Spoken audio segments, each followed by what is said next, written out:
महाडमधल्या राड्या प्रकरणामध्ये पोलिसांमध्ये आता गुन्हा दाखल झालाय। भरत गोगावलेंच्या कार्यकर्त्यांवर हा गुन्हा दाखल झालाय। विकास गोगावलेंसह 8 ते 10 जणांवर गुन्हा दाखल करण्यात आलाय। राष्ट्रवादीचे सुशांत जाबरे यांनी तक्रार केलेली आहे आणि त्यानंतर हा गुन्हा दाखल झालाय। महाडमधून ही मोठी बातमी येते। महाडमध्ये राडा झालेला, काल नगर परिषदांच्या निवडणुकांमध्ये मोठा राडा झालेला होता। मतदानाच्या वेळी भरत गोगावलेंच्या कार्यकर्त्यांवर या संदर्भात आता गुन्हा दाखल केलाय आणि विकास गोगावलेंसह 8 ते 10 जणांवर हा गुन्हा दाखल करण्यात आलाय। यामध्ये आपल्याला पाहायला मिळते गाड्यांच्या काचा फोडलेल्या, 2 गट तुफान भिडले होते, गाड्यांची तोडफोड करण्यात आली होती। 8 ते 10 जणांवर या संदर्भात आता गुन्हा दाखल झालाय आणि राष्ट्रवादीचे सुशांत जाबरे यांनी तक्रार केली, त्यानंतर हा गुन्हा दाखल झालाय।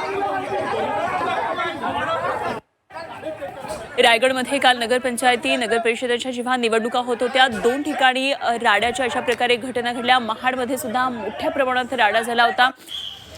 तर विकास गोगावलेंवर आता या संदर्भात गुन्हा दाखल केलेला आहे। विकास गोगावले हे भरत गोगावले यांचे पुत्र आहेत आणि महाडमधल्या या राड्या प्रकरणात आता त्यांच्यावर गुन्हा दाखल झाला आहे। राष्ट्रवादीचे कार्यकर्ते असलेले सुशांत जाबरे यांनी या संदर्भातला तक्रार दिली होती आणि त्यानंतर हा गुन्हा दाखल झाला आहे।